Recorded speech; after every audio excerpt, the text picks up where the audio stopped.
Évangile de Jésus-Christ selon saint Jean. Gloire à toi, Seigneur. En ce temps-là, Jésus passa de l'autre côté de la mer de Galilée, le lac de Tibériade. Une grande foule le suivait parce qu'elle avait vu les signes qu'il accomplissait sur les malades. Jésus gravit la montagne, et là, il était assis avec ses disciples. Or, la Pâque, la fête des Juifs, était proche.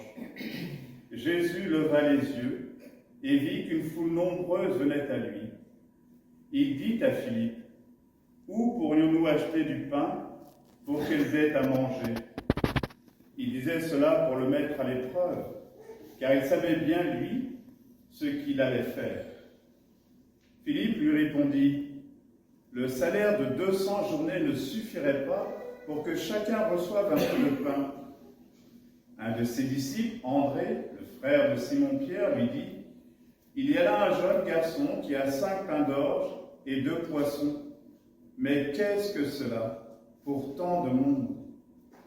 Jésus dit, « Faites asseoir les gens. » Il y avait beaucoup d'herbe à cet endroit. Ils s'assirent donc au nombre d'environ 5000 hommes. Alors Jésus prit les pains, et après avoir rendu grâce, il les distribua aux convives. Il leur donna aussi du poisson autant qu'ils en voulaient. Quand ils eurent mangé à leur faim, il dit à ses disciples, « Rassemblez les morceaux en surplus pour que rien ne se perde. » Ils les rassemblèrent et ils remplirent 12 paniers avec les morceaux des 5 pains d'orge restés en surplus pour ceux qui prenaient cette nourriture. À la vue du signe que Jésus avait accompli, les gens disaient, « C'est vraiment lui le prophète annoncé, celui qui vient dans le monde. » Mais Jésus savait qu'il allait l'enlever pour faire de lui leur roi. Alors de nouveau, il se retira dans la montagne, lui seul. Alléluia,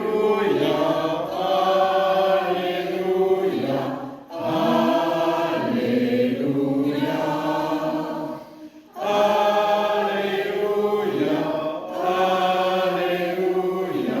Alléluia.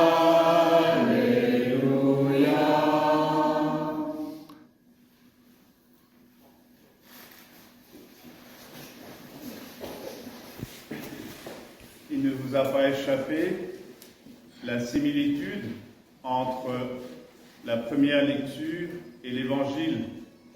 Comme chaque dimanche, il y a toujours un lien très étroit entre justement un passage de l'Ancien Testament et la bonne nouvelle. Et vous avez pu voir que dans la première lecture, le prophète Élisée, devant une foule nombreuse, va faire aussi justement un miracle, de pouvoir nourrir la foule à partir de rien. On nous dit dans la première lecture, un homme apporta à Élisée, l'homme de Dieu, 20 pains d'orge et du grain. Élisée dit alors, « Donne-le à tous ces gens pour qu'ils mangent. » Et le serviteur, il est passé de l'homme, il devient serviteur. On nous dit, son serviteur répondit, « Comment donner cela à 100 personnes? Comment nourrir autant de gens avec si peu ?» Précisément pour nous dire que nous ne nourrissons pas l'humanité sans l'aide de Dieu. Et c'est à partir de ce peu que nous apportons à Dieu que Dieu peut justement produire du fruit en abondance et nourrir une multitude de frères et sœurs. Oui, Élisée dit à celui qui est devenu serviteur, donc un homme qui devient son serviteur, comme nous sommes invités à devenir serviteurs de Dieu pour devenir serviteurs de nos frères. Et donc on nous dit bien que tous ces gens mangèrent, on mangea et il en resta. Il en resta. Et ils mangèrent, il en resta selon la parole du Seigneur. Comme pour nous dire qu'avec Dieu, il y aura toujours abondance de vie. Nous ne serons jamais déçus si nous lui apportons nos vies il saura précisément porter du fruit dans nos vies et porter du fruit autour de nous.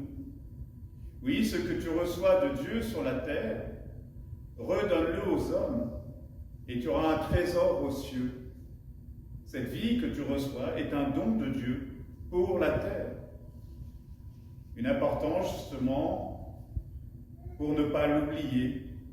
Les yeux sur toi, tous et d'espère, nous dit le psalmiste. Tu leur donnes la nourriture au temps voulu, tu ouvres ta main, tu rassasies avec bonté tout ce qui vit. Dieu donne, mais il faut accepter de recevoir. Toujours et toujours en abondance, ne jamais être rassasié. Je reviens effectivement de 6 jours de retraite à Avon et j'ai reçu beaucoup. Une nourriture justement qui m'a rappelé justement la fin de Dieu pour moi, pour vous, pour le monde. Un Dieu dont on se moque, puisque après me rentrer hier, coupé des actualités, j'ai pu effectivement regarder un peu ce qui s'était quand même passé durant cette semaine et j'ai pu voir ce scandale, effectivement, de cette parodie lamentable et honteuse pour la France, d'une parodie avec des drag queens représentant la scène du Christ. Où sommes-nous? Que faisons-nous? Et oui, dans cette célébration des JO où tout le monde se targue effectivement de produire du fruit pour la joie, mais pour l'ivresse, et pour précisément oublier le sens même de la vie et de cette vie qui a été donnée pour le monde. Demandons humblement pardon pour ce pays qui ne sait plus reconnaître les valeurs qui ont fait justement la France. Oui, dans l'Évangile, Jésus nous parle aussi de cette foule immense qui le suit. Jésus qui gravit la montagne. Gravir la montagne, c'est une invitation à prendre de la hauteur, à s'élever au-dessus des attractions et des bruits du monde, à ne pas se laisser piéger justement par cette actualité lamentable.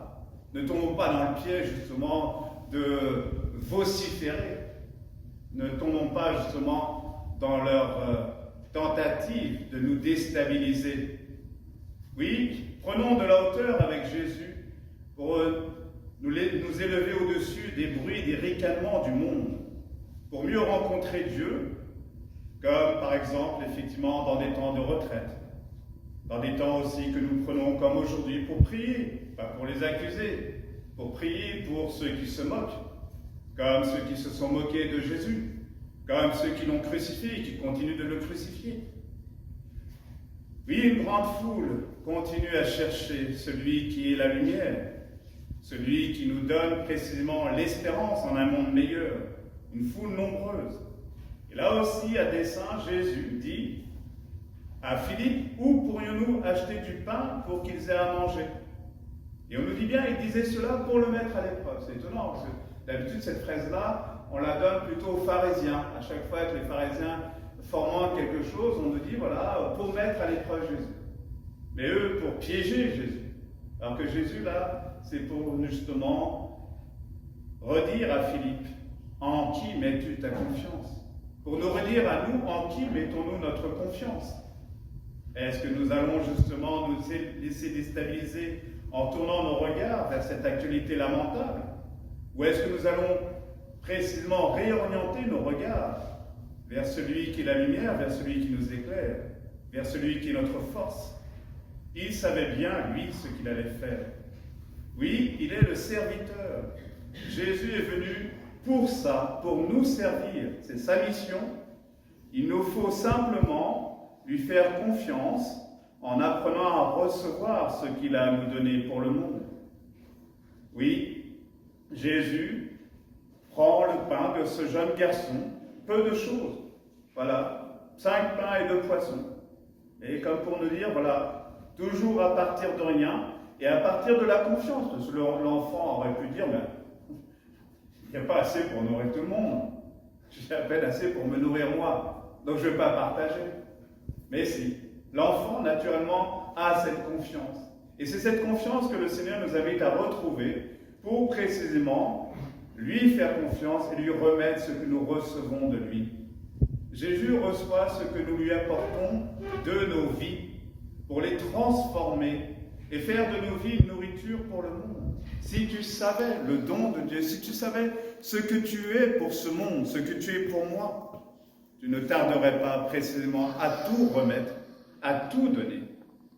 Oui, Jésus, comme à Philippe, pose des questions, nous pose des questions pour que nous apprenions à recevoir les réponses avec lui et avec nos frères et sœurs, comme André et le jeune garçon. Souvent, nous sommes déstabilisés, dépassés par les situations, les événements du monde.